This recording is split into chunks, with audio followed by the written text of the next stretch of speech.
The Rif War, 1921–1926, was one of the most brutal and humiliating colonial conflicts of the early 20th century, a fierce struggle between Spanish colonial forces and Berber tribesmen in northern Morocco's mountainous Rif region. What began as a campaign to secure Spanish control over its protectorate ended in disaster, rebellion, and eventual reliance on foreign help to crush a determined indigenous resistance. The war not only reshaped Spanish colonial policy but also foreshadowed the brutal tactics of modern warfare.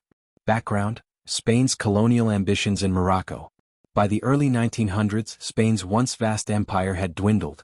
After losing Cuba, Puerto Rico, and the Philippines in 1898, the Spanish government sought to reclaim prestige through new colonial ventures. In 1912, the Treaty of Fez divided Morocco between France and Spain, giving Spain control over two small zones, the northern Rif region and the southern coastal strip around the Sahara. The Rif was a harsh, mountainous land inhabited by fiercely independent Berber tribes. The Spanish attempted to impose their authority through military garrisons and mining concessions, exploiting the region's rich iron deposits.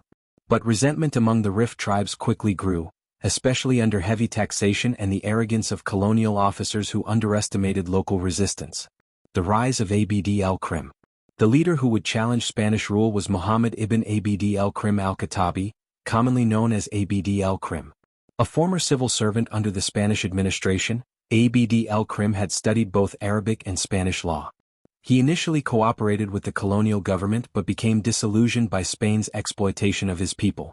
By 1921, Abd el-Krim united the fragmented Berber tribes under his leadership and proclaimed the Republic of the Rif, an independent state free from foreign rule. His knowledge of modern tactics, combined with deep familiarity with the terrain, allowed him to turn the poorly organized tribes into a disciplined fighting force. The disaster of Annual, 1921. Spain's downfall came swiftly. In July 1921, Spanish General Manuel Fernández Silvestre launched an ambitious offensive to extend Spanish control deeper into the Rif Mountains. Overconfident and ill-prepared, Silvestre advanced without securing his supply lines or building proper defenses. At Annual, Abd el-Krim's forces surrounded and annihilated the Spanish army. In what became known as the disaster of Annual, nearly 10,000 Spanish soldiers were killed, and enormous quantities of weapons and ammunition were captured by the Rifian fighters.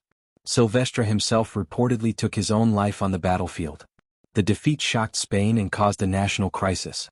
Public outrage led to protests, political instability, and demands for accountability. The loss exposed deep weaknesses in Spain's army and government, shaking national pride to its core. The Republic of the Rif, 1921–1926.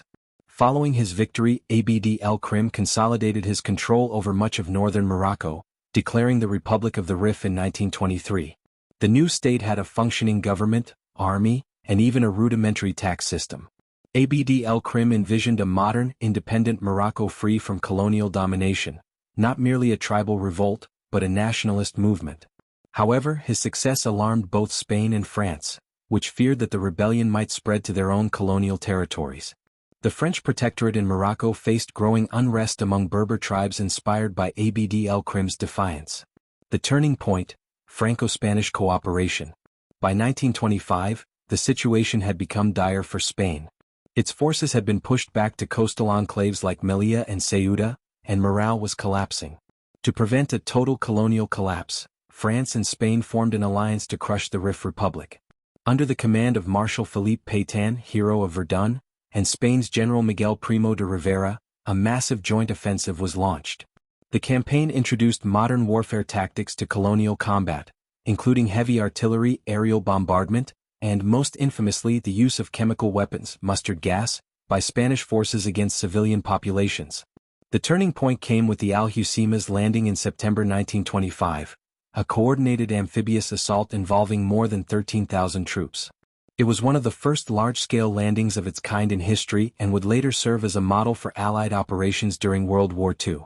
The Rifian resistance, outnumbered and outgunned, began to crumble. The end of the Rif Republic. By mid-1926, Abd el-Krim's forces were exhausted. Facing overwhelming Franco-Spanish pressure, he surrendered in May 1926 to the French authorities, who exiled him to Réunion Island in the Indian Ocean. Though defeated, his leadership had left an indelible mark on anti-colonial movements across Africa and the Arab world. Spain reasserted control over the Rif, but victory came at a terrible cost. Tens of thousands of lives lost, villages destroyed and vast resources wasted. The war also deepened divisions within Spain's military, influencing the radicalization of officers like Francisco Franco, who served in Morocco and later became dictator after the Spanish Civil War. Legacy of the Rif War. The Rif War had far-reaching consequences.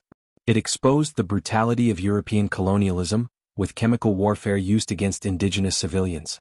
It inspired future anti-colonial leaders from Ho Chi Minh to Che Guevara, who admired Abd el-Krim's resistance.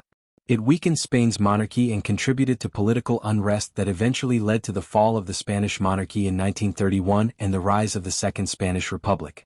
Most importantly, the Rif War demonstrated that a small, determined indigenous force could humiliate a major European power, a lesson that echoed through later struggles for independence across the 20th century. The Spanish Rif War, 1921 to 1926, was far more than a colonial rebellion. It was a clash between empire and self-determination, between modern technology and traditional resilience.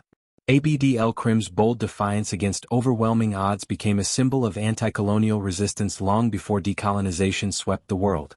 Though the Rif Republic was crushed, its spirit lived on, reminding future generations that even the mightiest empires could be challenged by the will of a united people.